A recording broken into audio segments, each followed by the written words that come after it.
Yo,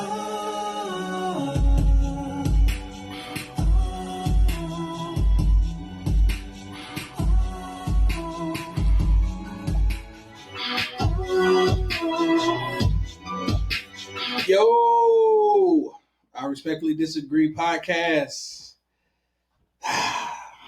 Buckle up. Buckle up today, man. Got C with me, man. Welcome back to the show, dog. Appreciate it, man. What's third, fourth time at this point, I think? It's been a minute. It might be more than that. I don't know. Well, I'm back.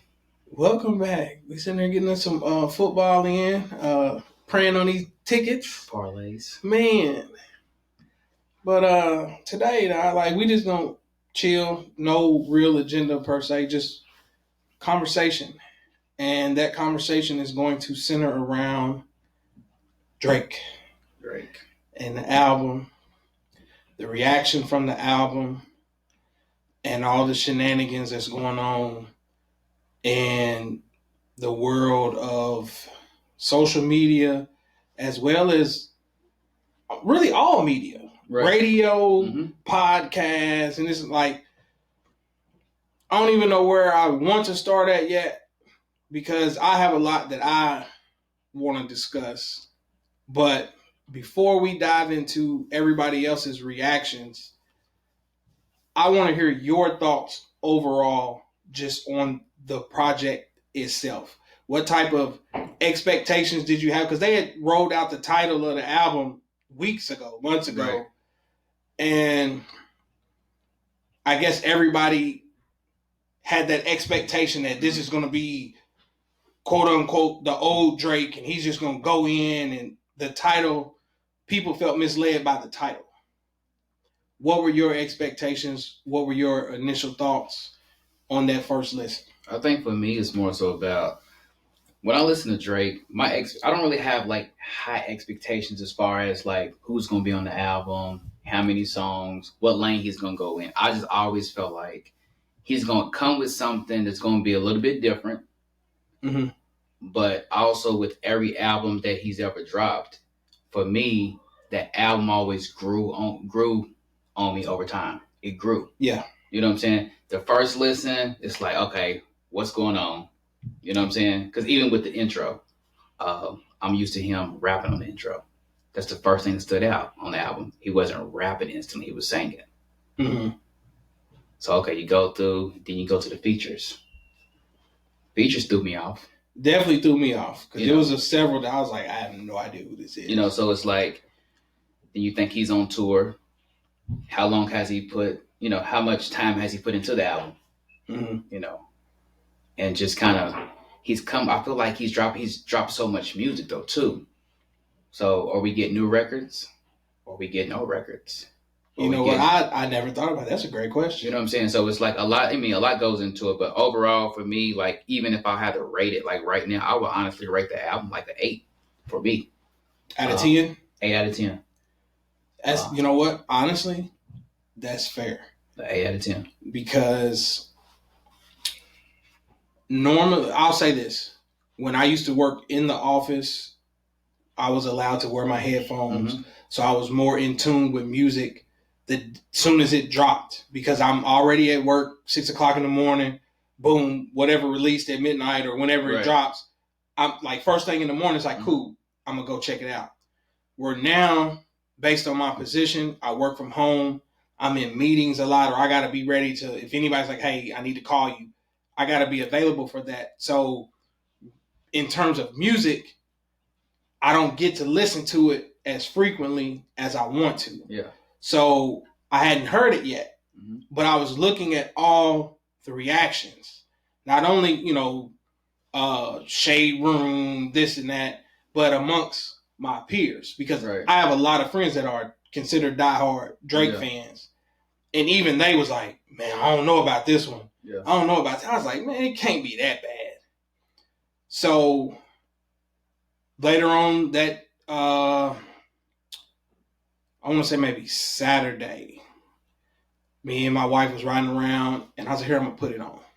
So I'm listening to it, and like you just said, it started out, it just caught you off guard. Right. And even she was like, change it, put something else. I was like, no, I want to hear it. I want to soak it in. So my initial reaction was like the first half of it, typical Drake, whatever. Mm-hmm. But by the time I got to the last half of it, I was like, wait a minute. I was like, dog, like, this legit got some bops on it. Like, this goes. Even the Sexy Red track was catchy. Like, and I'm sitting there, I was like, man, what is wrong with people? And they's like, nah, bro. It's like, I turned it off. Everybody kept saying they turned it off. High expectation. And I'm like, nah, man, y'all got to listen to it. So my argument that weekend that it came out was, why did y'all have these high expectations? Like, to me, it's typical Drake. Right. Like, Drake has never given us a straight bars all the way through. And I tell people, to me, he has the perfect formula. Perfect formula. Like, perfect. And I was talking to Dante, shout out Dante.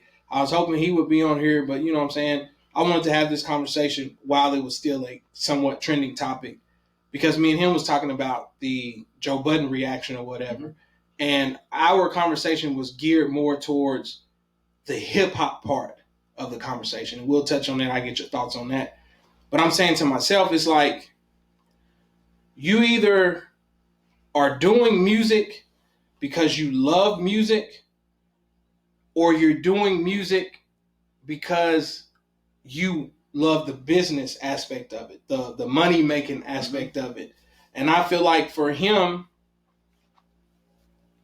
he gives you the best of both worlds. Yeah. He knows what it takes. Yeah. He's a student of the game, though. Exactly. He's a student. Even going back to 2008, 2009, when I was still in college. And, you know, you see him online, and there's like old videos of him growing up with, I think they was kind of giving a tour of his home or whatnot, like his child home or whatever. And he had all these notebooks filled with lyrics. Oh, wow. See, that's the part I didn't know. That's why I said I don't put myself in that box of a diehard. Just filled with lyrics. And he's a student where he, you know, Jay-Z fan, Kanye fan, Clips fan, even though his situation with Pusha T, he was a Clips fan. Mm-hmm. You know what I'm saying? And just, you have all that, and then you, like you said, every album from 2009 all the way up until now, it's like, it's progression. He gets better, and he pushes it to something different every single time. Yeah. So he got something for everybody. He got a song for everybody. He's global. Thank you, because that's the part that I really couldn't understand, and I get it. Joe Budden has a famous podcast. Mm-hmm. That's his lane now. Right. And I do feel like nobody is exempt from having their music reviewed or whatever the case need be. But I feel like they were out of pocket trying to suggest what type of music he should put out. Oh, you finna be 30, whatever. You should be doing music for this now. And I'm saying to myself, I'm like, going back to what I just said, it's like he has the formula. And if right now we're in that era of everything is being streamed, mm-hmm. short attention spans, club music, house music, if I know that I can create something that's going to fit in with whatever these waves are, why wouldn't I adapt to what's going on in my surroundings? Right. To me, that highlights the creativity, and it highlights, to me, like, that shows you the key words you just used, global. Right. Just like a little quick fun fact. For the Dogs, the album, right? Spotify and Apple Music. Okay? His release set a record for most streams on the first day. On Spotify Music, he sold Spotify Music, it was streamed over 100 million times. On Apple Music, it was streamed over 100 million times. 2 different platforms. Yeah. So I understand the criticism, because when you have over 200 million listeners, you're going to have a lot of criticism. Yeah. You know what I'm saying? He understands the game. Like if you not to go too deep, not to go too far left so quick, but if you listen to the song "Away from Home" on the album, it's towards the end. I think it's the song before the last song. Okay. He says a lyric in the song. He asks, "Who's the CEO of Universal?" You remember that part? I remember that. And he mentions a name, which is the guy. I think it's like Lucian, something like that. I might have mispronounced his name, but he is the CEO of Universal. But the next bar, he said, who's the one filling up the piggy bank? It's Drake. Because back last year, when he re-signed with Universal, they signed the deal for $400 million. Yeah. Because he knows the game. He has the blueprint. Exactly. And that's why I'm just like, the part that rubs me the wrong way in regards to the criticism and things like that. And it's like, I get it. For certain people, once you hit a certain age, you have a different taste for music and you are mentally in a whole different lane compared to, all right, we was in college, we going to the parties, we Lil Jon, we like energetic, this and that. So the older you get, the more you just kind of want to sit back, visualize things or whatever. But I'm saying to myself, he still gives you both in his own unique way. Right. And it wasn't until yesterday, I'm out here, working in the yard. I got the headphones on. The first time I listened to it, I was in the car. Mm-hmm. But now I got my headphones on, not a care in the world. It's just me and the music. And I'm soaking in everything that he's saying. I'm listening to the flow of the album. And I'm saying to myself, I'm like, bro, like, this is dope. Yeah. Like, this is a solid project, start to finish. You just got to soak it in. But what I'm saying in regards to people in this hip hop thing, it's like, people don't want you to change. People expect you to be the same artist that you've always been. And that's the part that I don't necessarily agree with. Because in response to what Joe Budden is saying, is like, you should be rapping about this type of music. Or even the lady, I don't know if you saw the Breakfast Club yesterday, the chick they had on there. I didn't see it.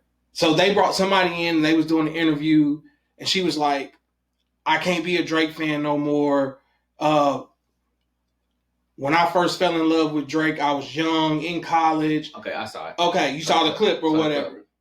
But I'm saying to myself, it's like, why are you expecting him to adapt to your life as you've matured or whatever? I was like, if the goal is to make music, then you should be trying to appeal to all ages that, it's appropriate for them to listen to. We'll just say 17 and up. Right. So it's like, what expectations are you all trying to have? I think I told you though too, where it's like, I feel like we're getting older.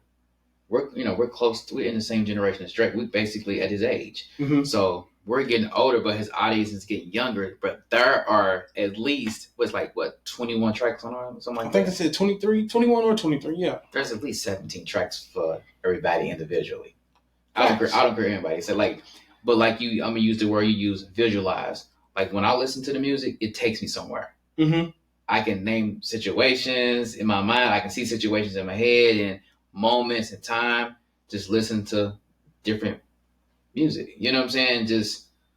Listening to the music and whatnot. So it's like, it's always interesting. And plus with the whole Joe Budden thing, I don't know if you know this part, but I'm pretty sure Dante could attest to this too though. But years ago, before Drake really took off, probably 2010, but yeah, 2010 was when Thank Me Later came out.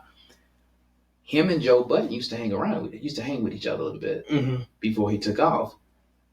So when Joe Budden used his platform to give his opinion to his audience, to say something negative about the work, the effort, the time, the energy that Drake put into a project, I understand Drake's response publicly.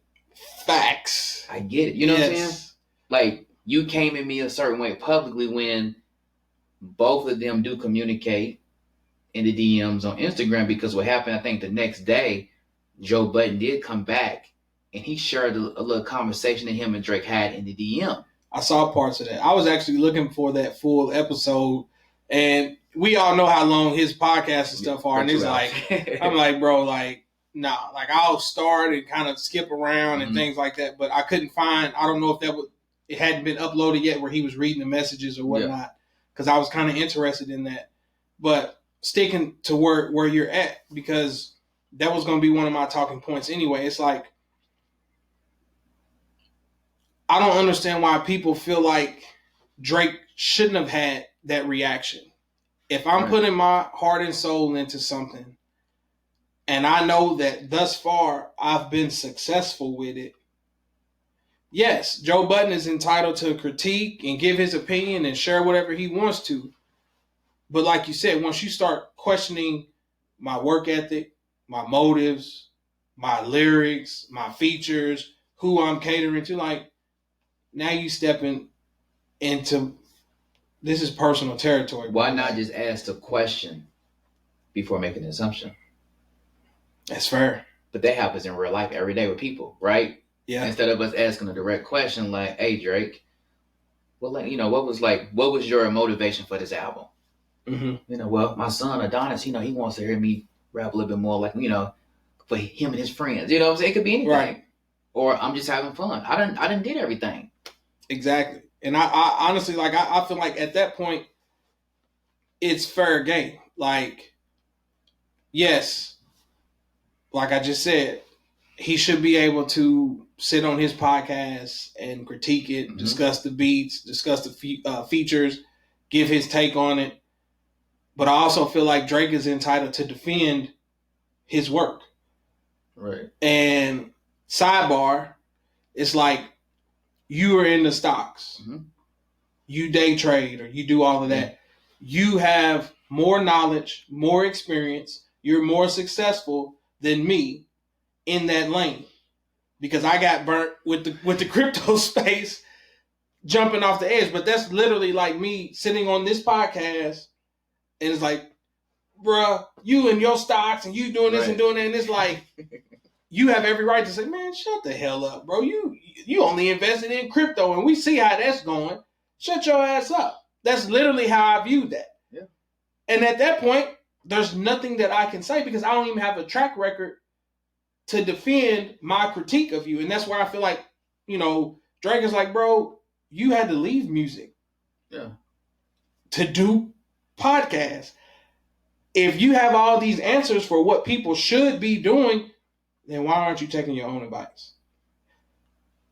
And I'm just like, how do people not understand that? Yeah. And plus, like I said, even just their whole relationship, friendship, and whatnot, it's always different too. Kind of like, just using the same example you just said about the stock market. It's like, if I'm talking about your podcast publicly amongst other people and we're all laughing at you, that's personal. Yeah. You know what I'm saying? It's personal. Yeah. Like, you can't, like you said, you can have your opinion, just like Drake said to him in the DM. Like, if you don't like my music, that's fine. Just keep it to yourself. You know what I'm saying? Yeah. But when you getting around other people and you laughing amongst your peers, and then you got your followers listening to what you're saying, it's like you're trying to push a narrative out there about, because somebody did say, it's like, well, Drake's like younger women, which I don't really understand that part of him bringing it up to him, but it's just like you just pushing the narrative on other stuff outside the music. Everything is keep it music. Exactly. At that point, it's fair game.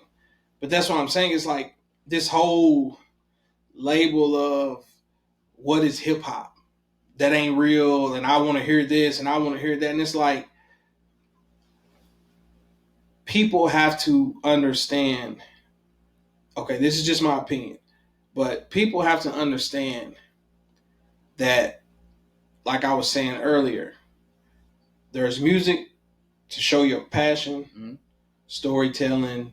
These are personal tracks, songs, things that I came up with, lyrics. But then you have, I'm trying to move a crowd. Right. I'm trying to go around the world and do shows. Right. Which means that I have a wide variety in that audience. Mm-hmm. Male, female, young, old, all of the above. I have to make music that caters to everybody in the room so that when they come to this show, everybody in the room has a good time. And I feel like that's what's wrong with our culture. Right.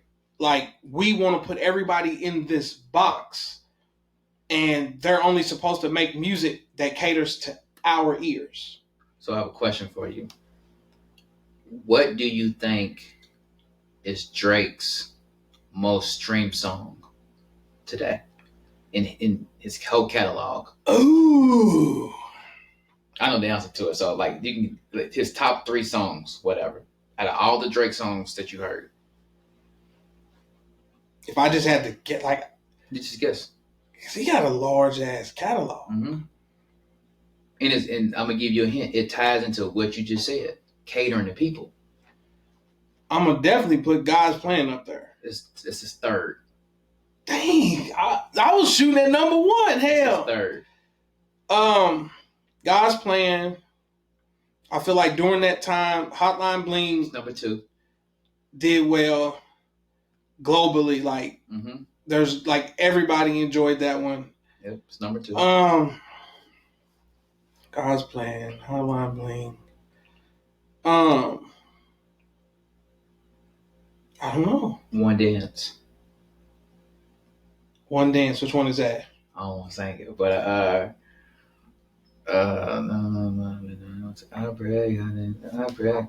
I want to one dance. I want to see my hands. Hold on. But there it is too. Well, that's what I'm saying. It's like One Dance. he has such a wide variety in terms of music. Yes, sir. You know, I completely forgot about that one. Yep. So even with that, it's like, And it goes back to what you just said though. Caters to the world. That's global. exactly. Hotline Bling, global. God's Plan, definitely global.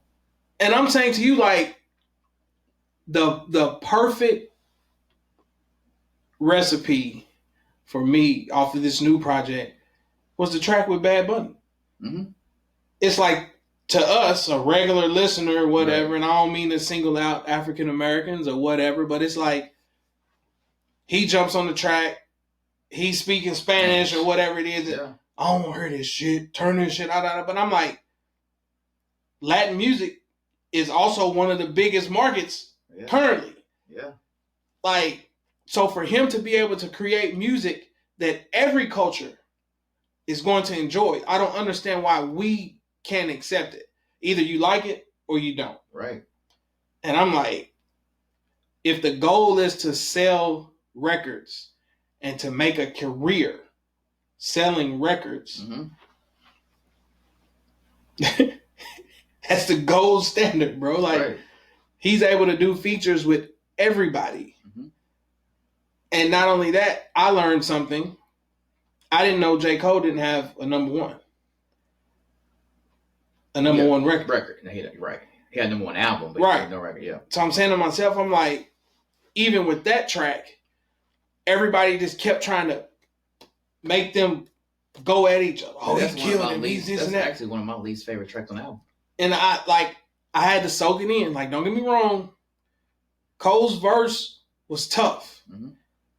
But at the same time, if you listen to what Drake was saying, my take on that is, I don't have to prove shit. Right. He ended it perfect. I'm 1 away from Mike. Beat it. Yeah. And when I heard that, I was just like, I heard that one in the car. I didn't even need to hear it in my headphones to be like, you know what? Like, nah, that is like, what else do you want? Right. But the hip hop thing, like, I'm stuck on that because I really want to drive that home. It's like, we keep saying that we want real lyrics. We want real this. We want real that. And I'm saying to myself, do you really? Did you like Killer Mike's album? I didn't check that one. I didn't check. So when I say I didn't check that one, like, I looked up all the rap albums this year, right? They Mhm. dropped. And I was kind of big on like first week sales. You know what I'm saying? So we got Drake. So Drake's numbers hasn't been out yet. Haven't came out yet because it's Okay. been just a week. Mhm. So based off another question for you. So based off what we've heard so far this year from other artists, who do you think? Well, first and foremost, Drake is projected to sell 450,000 the first week. He's gonna go platinum. Every album he's released has went platinum. Yeah. Platinum is 1,000,000 records. Mhm. But like, based off any other artists that's been out this year, who do you think has put up great numbers?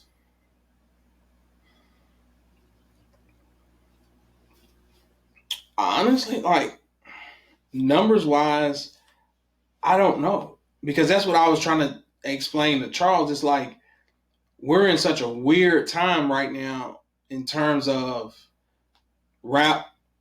You know what I'm saying? Like, Mm-hmm. yeah, a lot of music is coming out, but it's just one of them. I listen to it and it don't do nothing, and it kind of gets lost. Right. So in terms of doing numbers, that's a great question. I'm not sure. Travis Scott. Okay, most definitely. But you know what? Hold on before you even continue. From my lens, from my perspective, based off of everything that had happened between Astro World and this last project, Mm-hmm. I myself set such a high expectation. I listened to it one time. I've never went back to it. Mm-hmm. So it's like, but even with him, he's kind of in that box too. It's like he moves crowds across the world. Stadiums. So that makes sense. Go ahead. So he did. I think he did around close to 450,000 the first week units. I can see that. So I can see that. To the next person, it's not gonna surprise you once I tell you Post Malone. Oh wow. Post Malone did over 440,000. Okay. But he has that same type of audience. He's worldwide. Yeah. And I think he has more of a kind of real, not a real fan base, but more of a following too. Yeah. But when you think about, nobody's putting up numbers like that at all. So Gunner, great album. Look. I was gonna touch on it. That's why I mentioned the Killer Mike thing. But go ahead. 83,000 first week. No features. No promo. I loved it. I still listen to it. Me too. Daily. So you got just it's always interesting because I was like I said, I went back and just kind of just looked at some numbers. Like I was kind of interested to see what even Quavo did because he dropped. He only did 33,000. Mm-hmm. You know what I'm saying? But once you start to piece everything together, it's like, okay, cool. It makes more sense because I feel like with Quavo, he's probably more better off in a group setting. Even though his first album, Huncho, did over 80,000 or whatever. But, Takeoff just dropped. Not my bad. Not Takeoff, but Offset. Offset just dropped this past Friday too. So it's going to be interesting what he does. And I'm going to have to listen. I ain't had a chance to listen to that one yet because I saw somebody made a post. It was like Offset and Quavo need to hash out whatever they got going on. Mm-hmm. They sound better together. So that's fair. But I'm glad you provided that information because that's kind of similar to where I was going. It was like, I'm not a Killer Mike fan. I've never heard a Killer Mike album in my life. Mm-hmm. But of course, power of social media, I heard everybody talk about how great this album was. So when I finally did move around to listening to it, it took me by surprise, and I actually enjoyed it. And I listened to it, several times over the course of maybe the first month or two that it came out, but I haven't touched it since. Yeah. So that's what I'm saying. It's like you have all these people that swear up and down, they want real lyrics, they want real bars, they want real this. But it's like, in my opinion, that's not the type of music that's going to sell out shows. But what's real bars, though? What is real bars? You know what I'm saying? If we're all in the same, our generation of people, you know what I'm saying? I'm not listening to Rakim. Exactly. You know what I'm saying? Really, what are real bars? I think it just comes down to the point where it's like, what's in it for me? 12 o'clock midnight, new music drops. He ain't make no song for me. I don't like him now. I'm a huge Roddy Ricch fan. I love Roddy Ricch, but I like him more because sonically, how he sounds. Sonically. going back to Drake, his album, like the transition. I love all the parties with Chief Keef. Like when Chief Keef comes in with the hook, and then Drake comes back and put the beat in reverse, and it's just, that's what I'm saying. I was like, bro, like when I really paid attention to what all was happening, and you start catching all of that in your ear, I'm like, how in the hell did people not like this? And that's one of them things where even I was guilty of it. You know, going back to what I was saying, me listening to music first thing on a Friday morning in the office, 6 o'clock, I gotta be the first one to react. Right. Oh, this shit is trash. And then by Saturday night, oh man, I was wrong. So it's like, that's the first thought that comes to my mind. Is like, nah, people were just wanting to react because it's Drake. Right. I feel like Drake is now, you know, again, I do it all the time. I feel like Drake is at that LeBron status. It don't matter what he does, somebody's going to find fault with it. People love to see you win. They don't want to see you winning, though. Ooh, that's a bar. That's the thing. They love to see you win because, you know, okay, yep, great episode, Adrian. Great win. Oh, 10 great episodes? Hold on, man. You're doing too much. Facts. That's just how it is. Facts. You know, so. And that's why I was just like, bro, like, the versatility is what we all should appreciate. Right. This man made a record with just house music. Yeah. Okay, that ain't your cup of tea, but guess what? Somebody's listening to it. You talking about the Honestly Nevermind album? Or whatever it was, yeah. Went platinum within an hour. That's what I'm saying. It's like the numbers speak for itself. So is the goal to earn money off of your work, off of your craft, or is the goal to make sure you please everybody? Which one is it? Because he's successful at what he does. And I guess when we speak on that question when it comes to Drake, I just feel like from So Far Gone was 2009. He's been consistent though. You know what I'm saying? Like, and not even just every album being platinum. He definitely has a kind of he associates with his in-house producers a lot, like 40, like that's his main guy, whatever. But it's been the same. You know what I'm saying?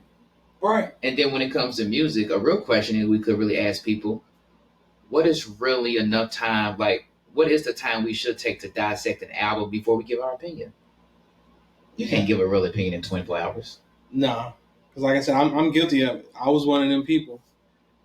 Did he miss the kick? No, he hit it. Okay. Maryland's tied. I need Maryland to win. I need this parlay to jump. I need this parlay to jump. But it's just one of them things where it's like, I really wanted to have this conversation because I don't consider myself a diehard Drake fan, but I will say that I respect his craft. I respect what he done or has done. Right. You know what I'm saying? Like that's how I feel about Kobe. Right. I've never been a Kobe fan, but as a fan of basketball, I would be stupid to not respect what Kobe has done, work ethic, approach to the game. Now, I may not agree with, you know, him shooting with 3 people on him when there's 2 people open. Right. But guess what? He was that gifted to where it don't matter if it was 5 people on him. Right. He trusts himself that he's going to make that shot. Right. Some people love that. Some people hate it. But, you know, going back to the whole Drake thing, it's like he could make a greatest hits for each genre of, or I don't want to say genre, but like each group of people. Like if these people just love me for my rap, just bars, right, I can put together probably 15 tracks, put it here. These ladies love me for singing. Right. I can make a greatest hits and make it all singing. Yeah. This is techno, dance, club records. He can make a 3-disc greatest hits. Yeah. You know what? Hey, if anybody sends this to Drake, man, I want credit if you use this now, because that to me that would be even a bigger brilliant idea. Yeah, that's a great idea in my opinion. Like, I think he needs to do a full R&B album though. Personally, I think he hasn't done that yet. Ooh, you know, what's your favorite track off the album though? My favorite right now, I don't know the names of them, okay, but the one that stood out the most, even the very first day I listened to it in the car, I like the record with Yachty. Yeah. Like, that stood out to me. Yeah. Now, granted, I'm not the biggest Sexy Red fan or whatever, right. But based on today's music climate, club records, dance records, that stood out to me. Like, that hook is going to stay in your head. Right. And then, what else? Because like I said, the first listen, everything that I enjoyed was towards the end. Hold on. But then when I went back to it yesterday and I started catching like some of the things that he was saying, and while I'm looking it up, I'm going to ask you this, and it may just be me where I'm way left field listening to it. But when I see the title For All the Dogs, everybody assumed that it was going to be a hard rap label, album, whatever. But the more I listen to it, I'm looking at it in terms of dogs for dudes who had multiple women. I never thought about that. If you listen to some of the things that he's saying and some of the bars in terms of him speaking to the female audience in terms of like, I tried to be this type of guy, but based on some of the things that you've done, this is why I'm a dog. Go back and listen to it. I took it. Go back and listen to it. I took it as like For All the Dogs. Honestly, was just like this is for us, like not for us as him and his friends, his people around him. Because in most of the songs towards the end, I'm getting more so. Let me just remind you who I am. Away from home just gives me that clear picture of where I came from. Like I'm not gonna act like I didn't come from this to get to where I'm at.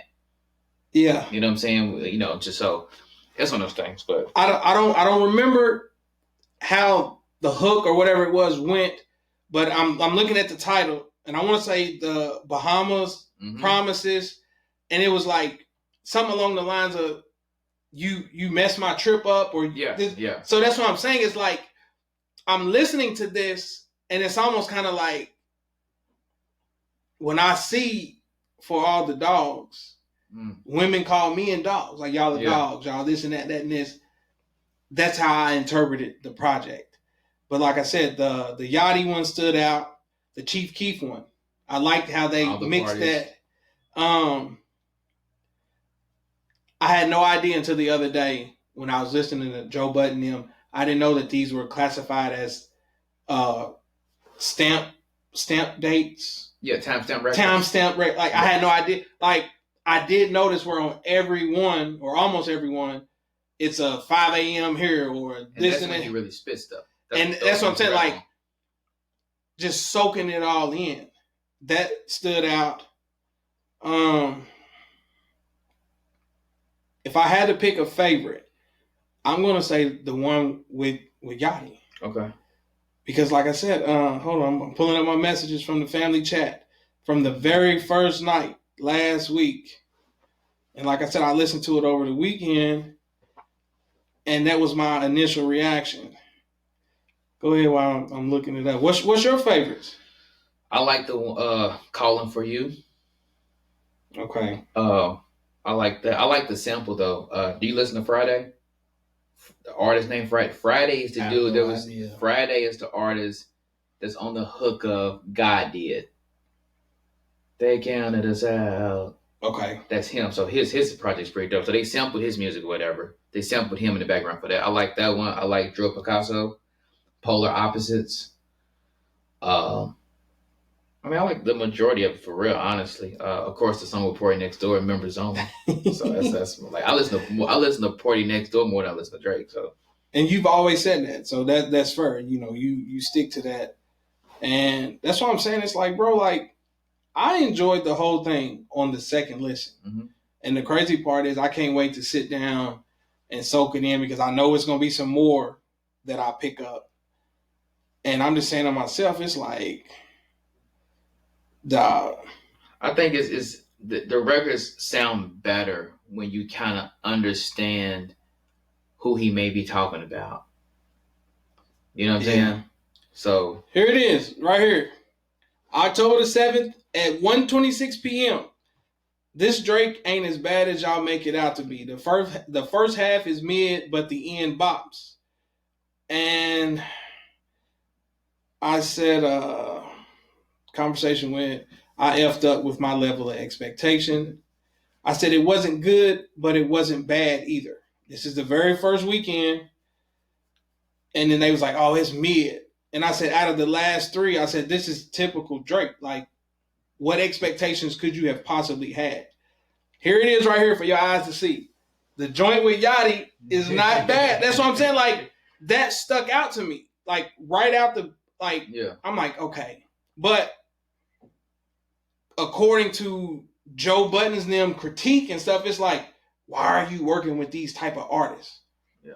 But I'm like, it caters to the music that the younger people listen to right now. And one thing I love about Drake, if you ever noticed, he has no problem putting Yachty's not an up and coming artist, but like Tizo Touchdown on Amen, the second song. Mm-hmm. He's from Texas, so he's done music. He's on Travis Scott's album. He's on Don Toliver's album. He's done songs with Tyler the Creator. He's new and he has a unique sound. He's good. I like that. Like, mm-hmm. But then you got the whole Sexy Red. Before the album came out, I didn't think she was gonna be on that album, right? You know what I'm saying? But if you notice, people give her a hard time. I'm one of them. You know, people give her a hard time. But one thing I love about what Drake does is he probably sees it. You know, I'm gonna put you on my album. Shut them all up. Yep. Give them something. You know, give them something more to talk about. But you're gonna make money though. You know what I'm saying? Just let's do that. So yeah. Real quick sidebar. Merlin just lost on a field goal. I'm gonna hit the button on Merlin. Nah, y'all are trash, man. One of my parlays is done already for the evening. You mentioned Houston. I'm trying to think. It was some song where they slowed it down. They used a Houston sample. Yeah, the Screw song. That's what I'm saying. Like I don't know the names of it, but like I said, like that stuck out too. And it's like if you're really a fan of music, then you should also be able to appreciate all the homage and stuff that he pays throughout his records. Screw the World. What you talking about? And it's like, come on, man. Like, to me, again, that's the creativity in it.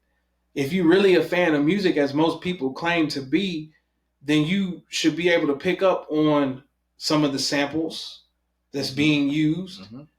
Some of the, you know what I'm saying, the over-the-head bars that's being referenced and things like that. It's like, what more can you ask for from an artist? And the fact that he's able to put out music so frequently, mm-hmm. like, you have to put him in that conversation as one of the best. If you don't like him lyrically or whatever, then fine. That's your preference. But in terms of an artist, somebody who does music, I work in the music industry, shit, you have to respect the craft. It's kind of like what we said recently on the phone with yesterday. I was like, you know, anybody can rap. Not everybody can make a song, though. More facts. That's what he's good at. He's good at structuring songs from beginning to end. So, I heard you say earlier, you was like, he still hasn't really done a full R&B. Mm-hmm. If somebody asked you what type of Drake record or album should he put out that you feel like would satisfy, that's hard. Like, that's the part that I feel like people don't really take in consideration. I don't think anybody has that answer. Well, I want this type of Drake, but what do you want? Do you want songs with him and Jay-Z? Him and Kanye? He's worked with Kanye. He's worked with Jay-Z. He's worked with everybody. Yeah. You know what I'm saying? So it's like, kind of like you said, like, it's like, what do people want? That's what I'm saying. People don't really know. People just want to complain. Because at the end of the day, I made a reference on my social media, and it's like I try to word things carefully because I don't want it to sound like I'm anti-black or anti-this or constantly being negative on our community. But I'm saying to myself, I'm like, bro, it ain't like we're the ones selling out his shows anyway. Right. So why are you even setting this bar that his projects should be geared towards us? When if he's standing on stage and he looks out into the crowd, it's not going to be a crowd of majority us. I have to be able to make music that's going to cater to everybody in the room, bro. Right. That's like me throwing a retirement party and I hire somebody to come spin records. I'm not going to ask them to play Lil Yachty, Sexy Red. The age in the room should be 50 and up. Right. So I'm going to cater to the people in the room. If I go to Vegas, I'm in Dreas. I don't expect them to play the Isley Brothers. You know what I'm saying? Like, so the fact that, guess what? Drake can make music that can be played at either or. Right. Like, you got to respect that, bro. Like, I'm sorry. You got to respect it. That's why I wanted to hear Dante's perspective, because I know that he has a different taste for music in a sense. Because a lot of the music that he, sends to me and things, it's like, damn, I ain't never even heard of this, or I didn't know this was out. And it's more conscious rap, things like that. And it's like, Drake ain't never really been that. So why do we ask him to be something that he's never been? Yeah. It's one of, I know, because Dante sent me music too. So it's like, and I know one thing I always tell Dante, because the music that he always sends me, they would be great live performers. Okay. They're great. Like, if I was to watch these people perform live, they'd be great live performers, because just the instruments, the lyrics, it flows perfectly. Mm-hmm. It does. That's fair. So, that's fair. But it's just like, if you're not listening to Drake, who are you listening to? That's another question. Who are you listening to? That's the biggest question that needs to be asked. That's why I kept saying, I ain't gonna say I kept saying, but I referenced the Killer Mike, because when it first dropped, this is real music, this is real hip hop, this is a real dope album, and you fast forward, it's not gonna stand time. Right. That ain't gonna be a project that you're like 15 years from now, you still listening to it. Not to me, in a sense, because like I said, that's just, it was dope. I loved it, but the world has moved on. Have you heard anybody in the last 30 days say, hey, bro, this Killer Mike still bangs? I didn't hear the whole album, so. That's what I listen to music every day, so, I love new artists and stuff like that. I didn't listen to the whole album. I listened to, like, I kind of skimmed through it, but he had great quality songs and like that, but I think also, too, the story behind the project, where he funded his whole project, so I definitely respect that, and the time, the effort, the energy on that, so. And that's why I'm gonna argue until 12/31, 23, 11/59, 59.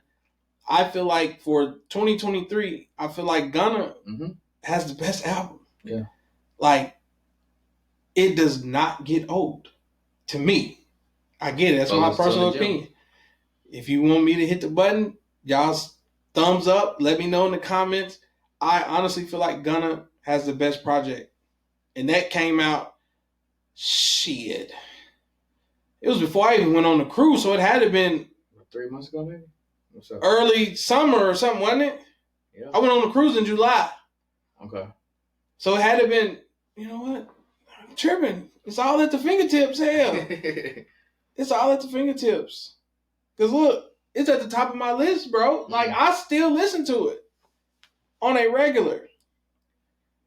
It came out June 16th. That's what I'm saying. I was like, bro, like, the whole flight, I'm listening to Gunna. On the flight back, I'm listening to Gunna. In the car, I'm listening to, like, everywhere I go, like, that comes on. And when he, tried to dip his foot in the water and perform, it was in New York, right? New York, and he did one in LA too.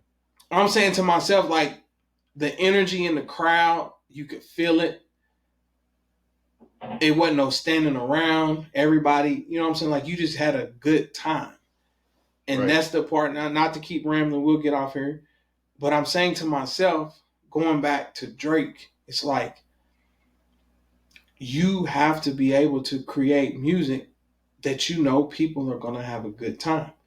If I'm going to ask people to pay their hard-earned money to come see me perform, then I want people to leave with an experience. Not just coming in and everybody just standing around and this and it's like, I don't want to hear you yelling in the mic all night. Like, put on a show. Yeah. And I feel like his music, his catalog allows him to put on a show. It takes you places mentally. His music does. Facts. And I also feel like his biggest consumer are women. Yeah, definitely. At least 80% probably. At least more than 70% for sure. And we all know there's more women on this planet than it is men. So, again, that's his recipe. Why would I change it? Why would I change my formula when I know more women are going to buy my tickets, buy my merch, throw the bras on the stage, all of that. That's why I was just like, I get it. Going back to Joe Budden real quick and then we done. I get it. That's his formula. That's his format. That's the people that sit in the room with him and things like that. And it's like,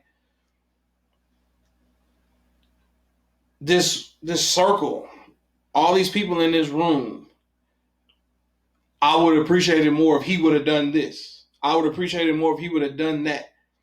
And to me, all the things that they're suggesting, he's never done. And it's not to go too deep, like you said, we're going to wrap it up, but the whole thing with Joe Budden is like, Joe Budden is a great rapper, though. Like, he's a great rapper, like all the mood music and stuff like that. And he even came out and said, because, his biggest hit was Pump It Up. Yeah. He didn't want to do that record. That wasn't his style. That was the label telling him to do it. Mm-hmm. But you got someone like Drake. No, I got my own formula, and it works. But guess what? Guess why Pump It Up was the biggest record is because it catered to the whole room. Right. It catered to the whole room, and it's like, come on, man. Like, everybody appreciated that song. Even when it comes on, it's like, there's no way you can hear that and not bob your head. But anyway, just like, dog, like, I wanted to have the conversation because, again, I'm big on when are we going to appreciate longevity? Mm-hmm. I feel like now with social media and all of these different outlets where everybody can put their opinions out, myself included, we don't appreciate what's really happening because we don't have time to soak it all in. We're just ready to put something out there. Right. You literally said out of your mouth 2009. I remember you saying it. 2009. Yeah. It's 2023. He's done this 14, 15 years consistently, though. So it's like, appreciate the artist. Appreciate the work. My guy's going into year 21, and it's like, people are still ripping it. Like, at this point, it's like, bro, nothing negative should be said. This is just the icing on the cake, in my opinion. He's just trying his best to prolong until he can play with his son. And to me, that's the cream of the crop. Right. But to just sweep 21 years or 20 years under the rug as if it never happened, and we're just going to keep continuing to critique every little thing that you do. It's like, come on, bro. Like, I mean, but he didn't have to change his clothes and eat on the bench. He didn't have to do that. Bro, look, when I saw that this morning, because I stayed up till 2:30 watching Deion and them, and when I finally saw it, I was like, bro, if I was on that court playing, I would be pissed. Like, really, bro, you gonna go and take a shower and come out, you eating, and we still out here working? Like, nah, bro. He's earned it, though. That's 20 years, man. Hey, I do what I want to, man. Great conversation, Doc. I appreciate it. I definitely appreciate you pulling up, man. Like, I enjoy this. I enjoy it. Like, nothing too, over the top. Just conversation. But it's just like, I mean, just like I said, just appreciate people's music while we can. Exactly. You know what I'm saying? Just appreciate it. Like, exactly. And at this point, I want him to beat Mike. Mm-hmm. These are times where we're talking about things that we've never seen. Right. Mike was already here when we was born. He had already done a lot of his work by the time we were old enough to understand the Thriller album and this and that. It's like that was a living legend. We're watching a living legend. Like we're watching it in real time, and maybe that's the part that we don't understand. Right. So good stuff. Y'all know the routine, man. Hit the subscribe button. Appreciate those that have copped the hoodie. Y'all gotta excuse some of the chicken wing grease I got on here, but this is gonna be the hoodies for this season, and then all I need is one mic. Got a couple orders for that. So again, tell a friend, man. Anything else you want to throw out? I'm good, man. Thanks for having me as always. Definitely, man. We gotta do this more often, dog. Oh yeah, definitely. Good luck on your parlays if they still open. Yeah, they Everybody checking their phones, looking at the TVs. Right, everybody looking to see what's going on. Plus, Louisville should be on by now, man. Oregon came back. Okay. Yeah, I got them on the big TV over here. Yeah, Oregon came back. Okay. So good stuff, man. We out. Ass toasted, no competition. Unleash coasting. I feel so high, I feel so live. My body's in the grind. Unleash coasting. I feel so live, and I know why. That I can't deny. Unleash coasting. Giddy, fine wine, fools, rock liquor. Wish me I'm high class.